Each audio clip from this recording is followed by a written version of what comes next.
Packers fans, welcome into the Green 19 podcast from JS Online and PackersNews.com. I'm Kassidy Hill, joined as always by Tom Silverstein and Ryan Wood. And if you are watching us through YouTube, you will notice that you cannot see us. We are audio only today. I'm feeling a little under the weather, and Spoon and Ryan were kind enough to tell me to stay home, and trust me, you don't want to see me in my sickly state right now. So audio only today. And then, of course, if you're listening to us wherever you listen to podcasts, it will be as normal. But guys, heading into week 3 and home opener for the Packers, so much to get into with Jordan Love and what this defense can do against the Saints offense with Derek Carr. But let's start with the news that everybody's going to want to know. Ryan, you said today's practice was opposite of yesterday's with Christian Watson and Aaron Jones. What were those two playmakers doing or not doing in practice on Thursday? Aaron Jones practiced today. Christian Watson did not. Yesterday, Christian Watson practiced, and Aaron Jones did not. It's the first practice for Aaron Jones since he pulled his left hamstring at the end of that 35-yard touchdown catch and run in Chicago.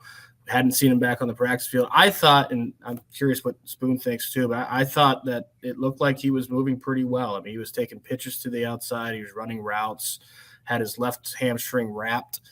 Tomorrow will be a big indicator, as it will also be for Christian Watson, who left the sideline during the middle of individual drills on Wednesday and was chatting with the trainer. Did not see him today. I'm very curious to see if Christian Watson is going to be out there or not tomorrow on Friday. If he's not practicing Friday, I don't know about his availability for Sunday. Yeah. As Ryan said, we saw him kind of talk to Matt LaFleur and leave those individual drills. Spoon, Christian Watson's had a lot longer to recover, so to speak. He went out, I think, the week before week 1. So that that limbo week between training camp and week 1. Aaron Jones has only been coming up on 2 weeks here. But because of Christian Watson's speed, do you almost expect Aaron Jones to be back first? No, you can't. It's dependent on the severity of the injury. I don't think it has anything to do with the player. I think, as to what position they play or anything like that, I think, Christian Watson suffered a worse injury than Aaron Jones did. And I think, I hesitate to say that he practiced yesterday, because, he took part in ran 5 routes and then dropped out. Right. And he's probably dying to get out there and may have rushed it a little bit and, felt it and was like, well, I better not push it. So I don't know if he'll be out there on Friday. My guess is that he's not going to play this week. He gave it a shot and it didn't feel right. So, why push it? Especially when they got a game. The game that's following is much more important than the game on Sunday. So my guess is he wouldn't play. Why do you say that Christian Watson's injury was worse than Aaron Jones? Just because of how long he's been out, or? Yeah. I mean, you assume it is. I mean, I don't know. I don't have the the medical reports. You're not plugged in with the medical report? I think people need to be really careful about generalizing these injuries and saying, Elgton Jenkins came back in 9 months, but, whoever, Rashawn Gary, is slacking because it took him 9.5 months. It's just a timetable, worth mentioning, but it doesn't necessarily reflect on whether the guy's not working hard or trying or he's injury prone. These things happen. They're professional football players and they're susceptible to injury. And Watson has had his share, and he's a tightly wound guy. I'm not surprised hamstring injuries have followed him, but we don't know. It appeared to me, it appeared like Aaron Jones's injury wasn't that bad because he was stretching it out on the sideline and he felt like he could have gone back in. I assume that's different than what Christian Watson has experienced. If I could just make a quick note on the, with Christian Watson potentially not playing this week, it's 4 games if he, if they were to put him on IR before he could return. So if he could get back by Detroit, which is the 4th game, that's worth keeping him on this roster the entire time, because that's going to be a hugely important divisional game against maybe the 2 best teams in the NFC North. So just that alone would be worth it. And with the Thursday night short week too, I mean, I'm with Spoon like that. If it's any risk at all, you keep him healthy for that Detroit game. You, Spoon, in your example, you mentioned Elgton Jenkins, so let's use that as a springboard. Elgton Jenkins, David Bakhtiari were both, of course, on the injury report so far this week as well. What did you see from them on Thursday, or not see? Nothing. They're not playing. Well, I don't know about Bakhtiari. We don't know about Bakhtiari. We'll never know about Bakhtiari until the day of the game, is my gut feeling. And, he explained it to everybody a couple of weeks ago and said he had no idea. He has no idea week to week how his knee is going to respond. And, he said it's his guess as much as anybody else's. And so I just think people are going to have to deal with that. That's the way it is. I don't think he's jaking, and I don't think he's playing games. I think when he feels like, he was not hurting the team, and he can play and it's not going to blow up on him in the middle of the game, then he's going to play. And if he's got swelling like he did, the smart thing to do is not to play. And that's how it's going to be all year. People need to kind of grasp that. And with Elgton Jenkins, I mean, he got clobbered from the side. That injury happens a lot to offensive linemen. You get hit on the side, it's typically the MCL, and it just happens. If you looked at it, I mean, A.J. Dillon slammed right into his knee with one of his, I think with his knee. And there's nothing you can do about that. So it's just a matter of how severe it was and how quickly Elgton Jenkins recovers. But he's not playing this week. Spoon, when you said we're never going to know about Bakhtiari until, and you kind of paused, I thought you were going to say until he writes his memoir. Mm-hmm. And then we'll know what really went on week to week. That being said, Ryan, Bakhtiari spent some time in his locker yesterday and addressed some of the different concerns around him playing versus not playing, especially in Atlanta. What's the quick spark notes of what he had to say? I don't know if I can make it quick. He spoke for 23 minutes. I believe in you. He didn't make it quick. He said a lot, and it was all over the place. But to Spoon's point about, it's not a lack of effort for these players. I think that's important for fans to understand. Like, David Bakhtiari has been through hell and back multiple times. He's had 3 surgeries on his knee. One of the points he made yesterday is, you think I would have done all that I've done with my knee going under the knife that many times if I didn't want to play? It's not that David Bakhtiari doesn't want to play. In fact, there are times, like last year's game in Detroit, where he will go into a game, be active, play, with the knee not feeling right. He'll just try to gut through it until he can. He said the knee has a limit. When it hits the limit, it's the limit. Like, he can't go anymore.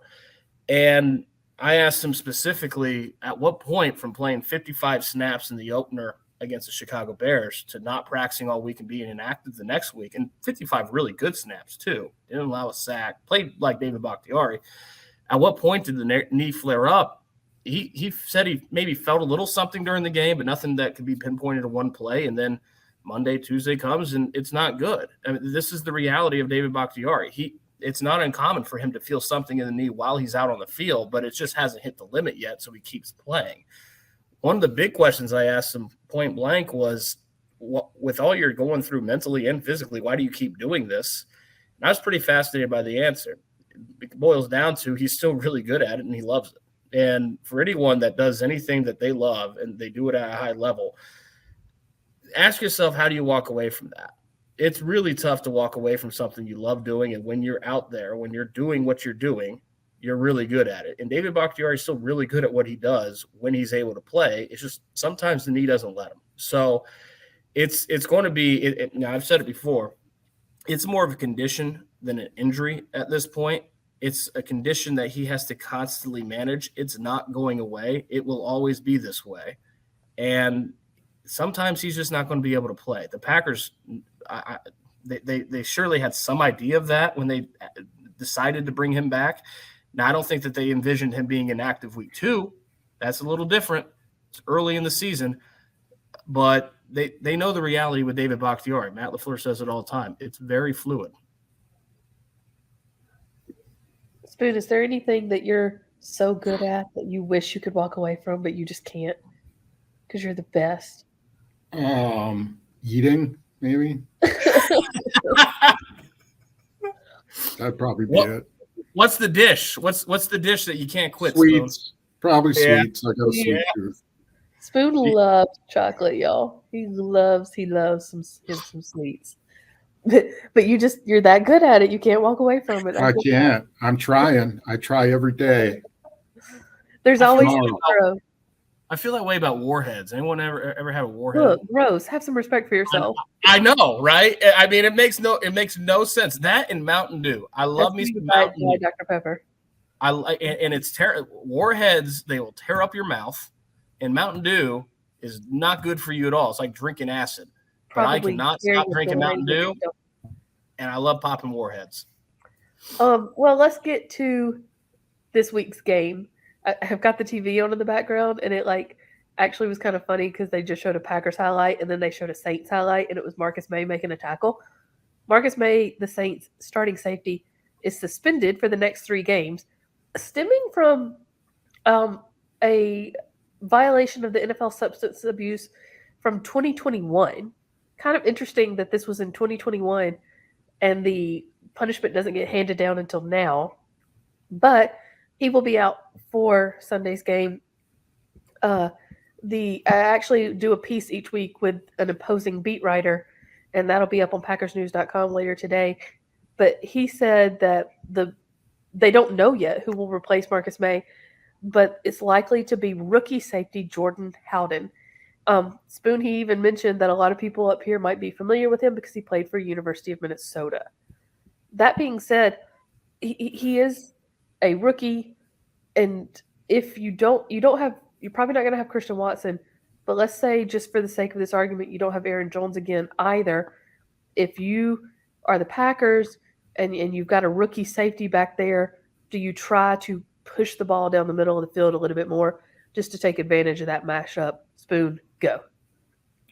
Well, you try to create some matchups. Yeah, you try to get him maybe in some matchups you think that are friendly.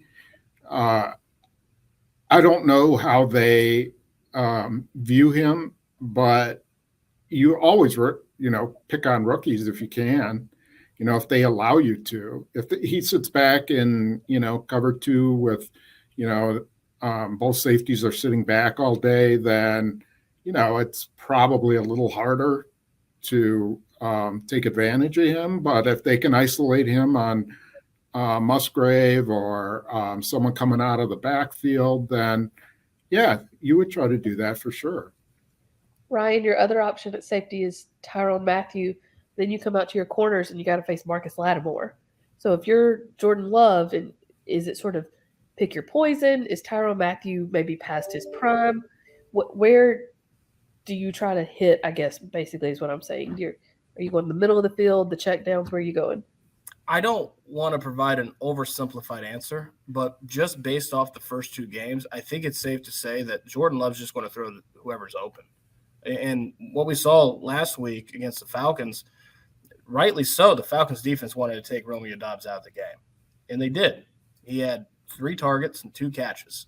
They weren't going to let Romeo Doubs beat him when he's surrounded by rookies. There's no Christian Watson. What did Jordan Love do? He threw 3 touchdowns to 2 rookies, 2 to Jaden Reed, 1 was a jet sweep pass, and then the touchdown to Dontayvion Wicks. It just seems like Jordan Love doesn't see the jersey number when he's throwing. He sees who's open, and he's going to throw it there. which is a really good place for a young starting quarterback to be, because he's a big reason why he's not forcing anything. He hasn't come close to throwing an interception. He's got 6 touchdowns, no picks, because he's throwing to what the defense gives him. So I expect more of the same Sunday against the Saints. If the defense gives him the check down, he'll go with the check down. If there's a matchup that is getting less attention from the Saints defense, he'll go there. He'll go where the open route is. Spoon, do you think jet sweeps should count as quarterback touchdowns? If he's passing it, yeah. I mean, that is a pass. It's anything going forward. It's letter of the law. It can't be a lateral, or else it's illegal. So, yeah, it's a pass, touchdown. Is there something to be said about if a pass is behind the line of scrimmage, it's a run?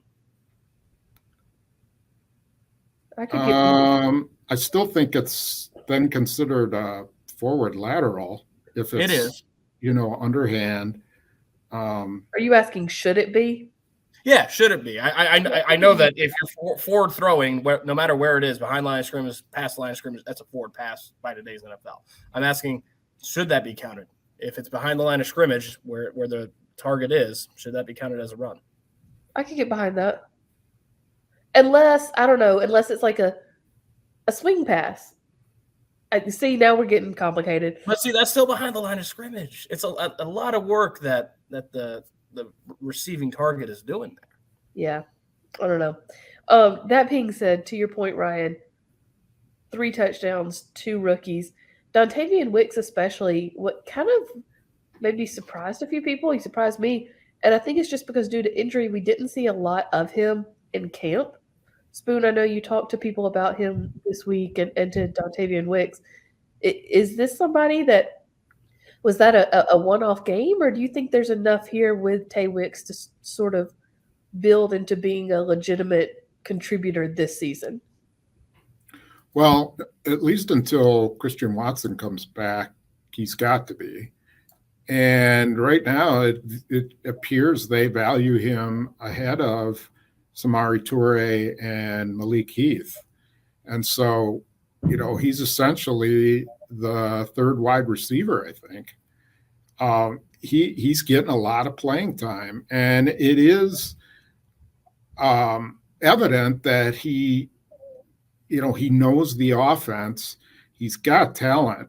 I mean, the way he timed up his route on the touchdown throw was that was a veteran move, because he throttled down and knew exactly the timing of when he needed to make his move and when he needed to break to the middle, and made himself available. And so I think the guy's got a lot of talent. I think he's similar to Romeo Doubs last year. There's a lot that still he needs to get better at, but it's not like throwing some wide-eyed rookie out there, because he obviously knows what he's doing. So I think he'll continue to grow. Yeah, it's going to be interesting for sure. Ryan, through 2 weeks, Jordan Love leads the league in passer rating. Week 3 will start, of course, tonight, Thursday Night Football. But they're 1-1, so you have to take that into account as well. But even on that final drive on Sunday, and Spoon, I want you to hop in on this too, but Ryan, we'll start with you. Even on that final drive on Sunday, it seemed like he was putting the ball where it needed to be, or especially on that last throw to Toure, and the play just didn't happen for whatever reason, receiver or whatever reason. At what point do you start thinking like, okay, he might even be better than we thought he could be? Or is it still way, way too soon to say that? I don't know if it's way, way too soon, but it's early. It's certainly early. I think, yes, he's leading the league in passer rating, and that's impressive. It's hard to be better than leading the league in passer rating. I think what's more impressive than that is not just that he's got 6 touchdowns, which also ties Kirk Cousins for the league lead after two weeks, but there's 8 quarterbacks with at least 4 touchdown passes this season. Jordan Love is the only one in that group to not throw an interception. Josh Allen has 4 touchdowns and 3 interceptions. I think universally Josh Allen would be considered a great quarterback. 6-0, it's pretty good. I think the most impressive thing is the poise and confidence that Matt LaFleur was talking about way back in March at the owners' meeting. We're seeing that on the field. He's not threatening turnovers. He's not risking throwing the ball to the other team. For a young quarterback, that's awfully impressive. And to your point about them being 1-1, and I wrote about this on Sunday, this is a season that's very much being evaluated on dual tracks. Yes, 2023, these games count. They want to win as many as they can. The NFC North's wide open. They want to make a run in 2023. But in a lot of ways, this season is being played for 2024, 2025, and beyond. If you were to be told going into this season that the first two games, they'd be 2-0, but Jordan Love be 20th, 25th in the league in passer rating, they'd just be scraping by, beating two lackluster teams, or they'd be 1-1 and Jordan Love would be leading the league in passer rating, 6 touchdowns, no interceptions, and look pretty good. I think because of the future potential, you take the latter. So they're in a good place. They've got a lot of growing to do, but they have shown a lot of potential, and that's what this season ultimately is about. Spoon, I know you did a deep dive into some of the different arm angles that Jordan Love has been using through the first 2 weeks and the tight windows he's been throwing into as such. What did you kind of see just from watching that tape a little more closely, and especially with what Matt LaFleur had to say about it on Wednesday? Yeah, I was interested by some of what LaFleur had to say. Some of the sidearm stuff he's not a big fan of, but he was, ecstatic over the throw he made to Toure on the final play. And it was very impressive for a sidearm throw to a guy who wasn't open, and he put it right on his hands. So that was impressive. I think, I asked him about, does he want to be Mahomes and throw, left-handed passes and hook shots and no-look passes. And, I think he said, whoa, kind of put the horse, held the horses on that one because, he's still developing. And I don't know that he's in the spot that he can do that stuff regularly, but it's pretty clear that he can do it reactively. And when he was under pressure, he found a way to get rid of the ball. I think, there's more of that. The fact that he can actually show it means that there's more of it to be seen. And that's what we'll be looking for. Is there more of it, but is there some really good more of it?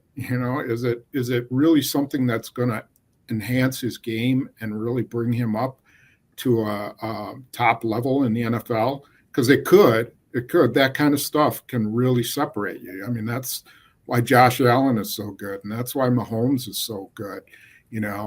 Herbert, they can get rid of the ball in any circumstance. Mm-hmm. So I think it's something worth looking at, but I mean, I don't think it's anything that is going to manifest itself over and over again this year. I asked him afterwards too. I was like, Mahomes can make some of those sidearm throws because he was a shortstop. He was a very good shortstop because he was drafted even. I said, did you play baseball? And he's like, yeah, I did. And he kind of stopped and he's like, just Little League though. Like, I don't think that quite translates to the NFL the same way Mahomes does. Not quite. Not quite. No. But, I mean, that's something that we could see him have to use again on Sunday because you're facing a Saints defensive line with Cam Jordan there in the middle. And, he talked about having to use those to get around defensive linemen sometimes. Ryan, when you look at this Saints pass rush, actually, let me back up. I feel like Jordan Love has not been getting blitzed as much as I thought he would be. Do you think we see it with the Saints pass rush on Sunday? I don't think the Saints feel like they need a blitz to get home on the quarterback. They've got a really nasty defensive front. They can get home with 4. So I'd imagine you'll see a lot of that. And, we'll see with the left side of the Packers offensive line up in the air. And as Spoon said, we won't know until inactive time whether or not David Bakhtiari is playing, but Elgton Jenkins isn't. So it's a big week for Rasheed Walker, who's I thought settled down after the false start and giving up the sack early on in his first NFL start. And the big question is left guard. Who lines up there? Is it going to be Royce Newman again? I thought Royce Newman played pretty well, better than I expected. But Is it going to be him? Is it going to be Sean Ryan? Do they do more reshuffling of the offensive line than just plug and play? But that goes back to Jordan Love's poise. He's been, when he has gotten sacked, and it hasn't been much, he's been able to handle pressure somewhat well. We just haven't seen a team do what the Kansas City Chiefs did in 2021 with the jailhouse blitz and just send everybody down after down. We haven't seen that yet. That's probably coming at some point. I don't know that'll be this week. I'm glad you mentioned Royce Newman because I wanted to spend just a minute on him. Spoon, did he play? I mean, as Ryan said, he played better than he thought he would. Did he play better than you thought he would too? Especially just after seeing what he did in camp. Do you think that's a position that's still open for competition? I thought he played well enough. Well, Jenkins is out. That's the caveat. I think he played well enough for them to start him again. I don't think I would make a change given the fact that he played pretty well. I mean, he was pretty solid. He pass blocked probably better than he run blocked, but that's okay. I mean, that's foremost is keeping Jordan Love clean. And he was able to do that. There were a few miscues, but I thought for the most part he was solid. He looked more like the guy that we saw when he was a rookie, and he looked so promising. So there's obviously a reason they kept him. He had what I thought was a terrible training camp, but they saw something, and for whatever reason, he kind of channeled that and had a pretty decent game. If Aaron Jones is not back, let's just play this devil's advocate again too. I know we talked about, Jordan Love putting it in the air more, especially against the secondary, but I'm trying to figure out the polite way to ask this. Is there anything in this Packers running game that can, and you're not going to replace Aaron Jones, but at least just keep the wheels moving a little bit? I mean, from what you've seen so far with Aaron Jones out, is there a different approach you take with the running game, Spoon? Do you try more screens? Do you try to flex them out a little bit more? Like, what do you do with this running game if Aaron Jones is not a part of it on Sunday? I think you have to try to play more to A.J. Dillon's strengths.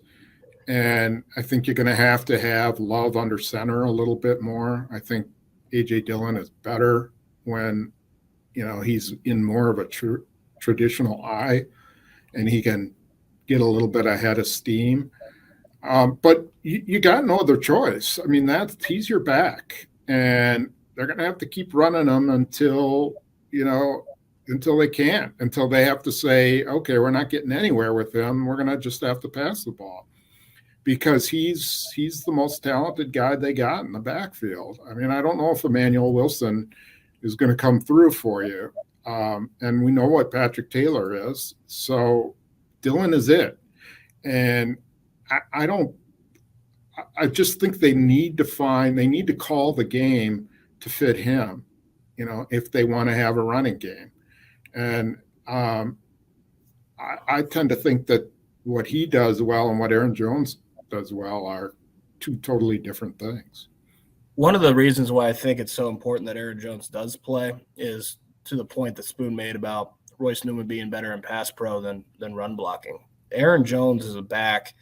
You can, much like the Falcons did with Bijan Robinson last week, you can get him outside to the edge on that wide zone, pitch it to him off tackle, and you can do a lot of things with Aaron Jones that negates your interior run blocking. You can hit and exploit the edge a lot more. You can't really do that with A.J. Dillon.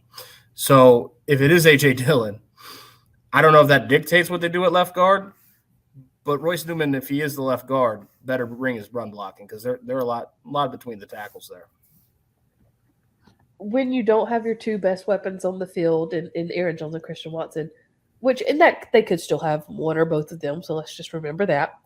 But when you don't have them, you do need to depend on your defense a little bit more. That let them down in the fourth quarter on Sunday versus the Falcons. Now they face the Saints at home. Derek Carr is a veteran quarterback who can read a defense, who can pick it apart. However, He also is a little bit more of a statue back there, if I'm remembering correctly. He can move, but he's not a runner. And he will be without his two top running backs, Alvin Kamara, who I think is serving a suspension, if that's correct, and then Jamal Williams, who has been out with a hamstring as well. And so, Ryan, if you're the Packers, can you almost tee off against Derek Carr here? Is that something weird to say about a veteran quarterback? To a point, but you got to be careful with that. I thought Spoon wrote an excellent column this week, and if you haven't read it, go read it at Packers News about the breakdowns and why the Packers defense was not able to handle the Atlanta Falcons wide zone for 4 quarters Sunday, because it's sometimes good can be the enemy of great. The Packers have a really good pass rush. They are nasty up front. The much better defensive line. But if you're just crashing in from the edge time and time again, that's not job one on the edge. Job one on the edge is to set contain and to not give up contain.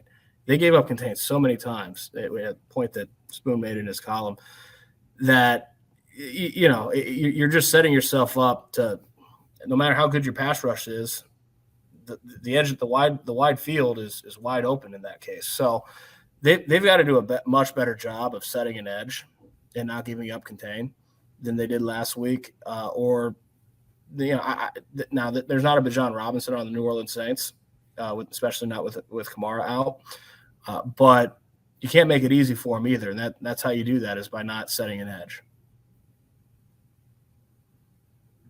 Spoon, sorry, I couldn't get it unmuted.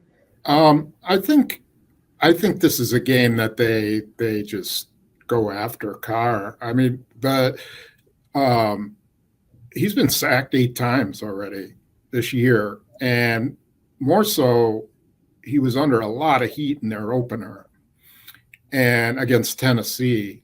And on paper, their offensive line looks good, but it wasn't playing or hasn't been playing up to its name recognition. And I think they'll attack Trevor Penning, the left tackle, as consistently as they can, try to get Rashawn Gary over there with some one-on-ones and go after Carr. I don't even think they need to blitz. I think, they need to be more about coverage, because you got to keep Chris Olave contained. Michael Thomas can get open in, all the short areas and keep the chains moving. And then this kid they got, Rashid Shaheed, is a speed burner. I mean, he's a big time fast guy, if that's a term. So there is receiving talent there, so they got to get on Derek Carr. I mean, in a big way. If you're the Saints as well, looking at this Packers defense, how much do you use Taysom Hill at the quarterback position? That's a good question. I don't know. He could probably keep your pass rush off balance a little bit with all the read option he can do, and they can have him in the game and split Derek Carr out, and then all of a sudden put him under center. And I don't know. There'll be a lot of things they'll do with him. Pure madness. I just ultimately, though, I mean, Derek Carr's got to be the one who leads them to victory, and so that's the guy you go after. He can't move around much, and so I think this is a game where that pass rush has to be on point. We saw the Falcons even kind of get this Packers defense on their heels a little bit by using that zone read on Sunday. So I guess that's why I just keep thinking, like, if you're the Saints, at least try it. 3rd and 4, trot Taysom Hill out there, run a read option play, and I wouldn't be surprised if they pick it up. Yeah, I watched the Monday night game against the Panthers, and from what I could tell, Taysom Hill's kind of like their wide zone guy. Like he would come in to run the ball, and he was able to get to the edge. So I don't know that the talent with what the Saints have in their backfield right now, it's certainly not what it was last week in Atlanta. It's not something to necessarily behold, But when Taysom Hill's on the field, that's where you have to set an edge. That's where you have to have contain, because you can't let he's a talented runner, and you can't let him get outside. So that's something the Packers defense might key. Yeah, and you can't forget Tony Jones is a pretty solid running back. He had a nice game against the Panthers, came in there third string, comes off a practice squad. So they do have a little bit of a run game. They don't have to go to Taysom Hill, consistently. They just need to, I really think, their whole thing is going to have to be pass protection, and we'll see where that goes. Yeah. Going to be a fun one to watch. Guys, when I was looking at this schedule, and especially after just watching the first week or two of games, if I'm the Packers, I feel a lot more confident versus the Saints than I did versus the Falcons. And a lot of that had to do with the Falcons' run game. Is that just a naive approach? Like, am I reading too much into it or not reading too much into it? I guess I was just saying I would almost chalk – I feel like they have a better chance in this game than they did versus the Falcons. Ryan, is that crazy to think that? This is a good example of, I do every year in May when the schedule comes out, I do the way too early predictions, knowing that everything's subject to change, right? It's May. This is a good example of a game that it's kind of changed my mind based on the first 2 weeks. Packers have looked a lot better. Saints are 2-0, but they certainly don't look dominant. I think that the Packers pass rush is a bad matchup for the Saints. I think Jordan Love looking pretty good. The Saints defense hasn't given up 20 points in 10 straight games going back to last year. They almost went 2 full games without giving up a touchdown. They're a very good defense, and I thought going into the season, when I saw week 3 Saints home opener, that's a tough defense for Jordan Love have to play. And I'm not saying he's going to, put up 120 passer rating and 3 touchdowns, no interceptions. I'm not saying that it's going to be easy sailing for him. But I've seen enough from Jordan Love to feel like he can handle himself against a tough defense and not completely crumble in a way that he might have in 2021 at Kansas City. He's grown since then. And I think you've seen that in these first 2 games. So, yeah, I mean, everything's subject to change once you actually see real snaps and games being played on the field. Spoon, are we crazy or agree? No, I think the Falcons are a pretty good team. I think I picked them to win their division. They're when they get their run game going, they're a formidable team. And Green Bay could have won that game despite their defense not playing very well. So they had Aaron Jones. I would probably venture to say that they win that game. But they didn't. And I thought Atlanta played a really good game. And I think they're going to wind up being better than New Orleans. And also, the Packers finally get to play at home on grass. And, Atlanta playing at home is a pretty good team. So I think I don't know how impressive New Orleans will be, but I don't think they're as good as Atlanta. You just said playing on grass. You're just trying to stir crap up, Spoon. Way to get political. You're a little stirred. Well, they're used to playing on grass. Yeah. That's what they practice on. That's what they play on. So it's a little different, and it slows some teams who play on turf, are slower than they are when they, are at home on turf. Yeah. The Atlanta running game might have looked a little different if they were on grass. I don't know. Well, our full predictions will be in the Milwaukee Journal Sentinel and Green Bay Press Gazette this weekend, as well as on PackersNews.com. Guys, I'm still coming out of that NyQuil haze, so remind me if there's anything we missed discussing this matchup, looking on to Sunday. I don't think there's anything huge that we missed. I am interested to see how the offensive line holds up. I am disappointed. I would have liked to have seen Jamal Williams again. Right. The last time we saw him, he was, bowling his way to really important yards and eliminating the Packers from the playoffs. So it would have been fun to see watch. him. He's always fun to watch. And so I'm kind of disappointed we won't be seeing him. I think Jamal Williams it would have been really interesting to see him match up against this different defensive line because, to me, when I look at the next two games, Jahmyr Gibbs is the running back. I got questions about how the Packers defense are going to set up as a matchup against Jahmyr Gibbs of the Detroit Lions because similar to Bijan Robinson, he can get to the edge. He can get to the wide of the field. Jamal Williams is a battering ram. He will run it right down your throats, and he did that twice against the Packers last season.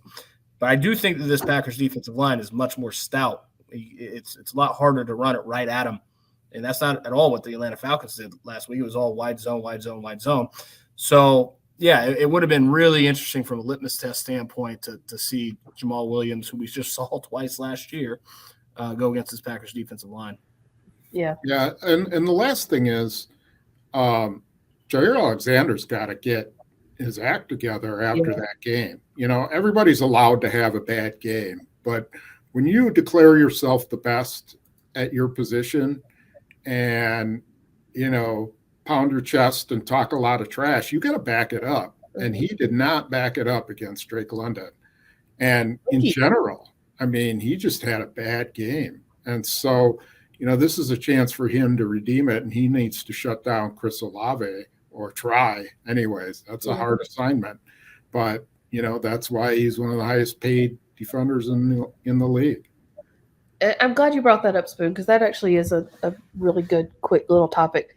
Do you think Atlanta was doing anything to get Jair out of position, or was he just not having a good game? Because, he's not only getting outplayed, he's getting outplayed by a rookie. Well, not a rookie. Drake London's in his second year. Oh, second year. Sorry. Yeah. I think that Atlanta kind of exposed his weaknesses, which is one, he's not a great tackler. He throws his body around, and there's certain type of tackles, upper body tackles, but he misses a lot. And the other thing is that Drake London is a massive human being. He's 225 pounds or 230, I think, 6'5". And that's a bad matchup for Jair Alexander. And we saw what happened in the end zone on that touchdown. It was like Drake London was like boxing him out. It looked like it was a basketball play. And so, that's a weakness that Jair Alexander has against big receivers like that. So I think they just played to their strengths, and it played to Jair Alexander's weaknesses. Do you know, I can Google it real quick, but do you know how big Chris Olave is? Oh, yeah, he's like not a huge guy. I don't know what his height weight is. He's 6 foot, 187. I think he's like probably about like 6 foot. He's 6 foot, 187. Okay. So, he's not a huge guy, but he can fly, and it'll be a challenge. Typically Jair Alexander comes back from these type of things. When he has a bad game, he usually comes back, pretty determined, but let's see.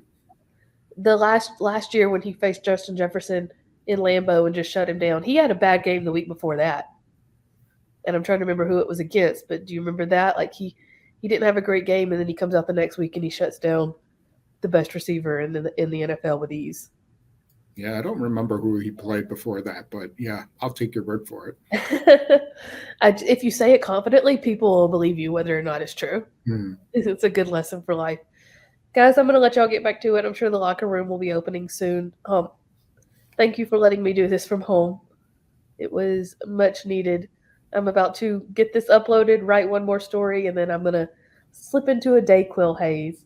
And I'm trying to decide if I'm going to go with like easy Hallmark movies in the background or like Harry Potter, which are also both great sick day. What's your sick day movie, Ryan?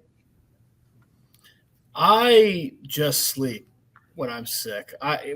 First of all, I ignore it when I'm sick, which is probably not the best idea. But if I get sick, I am passed out. I just sleep. You don't need anything on in the background? Spoon, do you have a sick day movie? Yeah, I don't necessarily go for movies as much as like series. Yeah. And so I'll watch like the Rockford Files or something like that I grew up watching and then, love seeing them again. So that's kind of what I do. I just keep a series on and I let it run and run and run as I go in and out of sleep, Yeah, I get that. The nostalgia of it. It's like a warm blanket. That's why I always, at some point tonight, when I get ready to go to bed, I'll turn on The Princess Bride, and that's what I'll fall asleep to. That's my ultimate sick day movie. Can't say I've seen it. Aaron Rodgers would be offended on it. Yes, It is an incredible movie, most quotable movie of all time. So, and it's a bedtime. It's told as a bedtime story, which is why it's a really good sick day movie because you just lay down and you hear a bedtime story. So. Speaking of quotable movies, I watched Angels in the Outfield for the first time in years on my flight back from Atlanta. Golly, that's it. That's a solid movie. Every time I see a crescent moon, I think about Angels in the Outfield. Right? It's God's thumbnail. God's thumbnail. Awesome movie. Guys, thank you as always. We will have full coverage for you leading up to Packers versus Saints. Spoon will have his live blog going during the game. It's gonna be an early morning, Spoon. You ready? I'm ready. I'll be ready.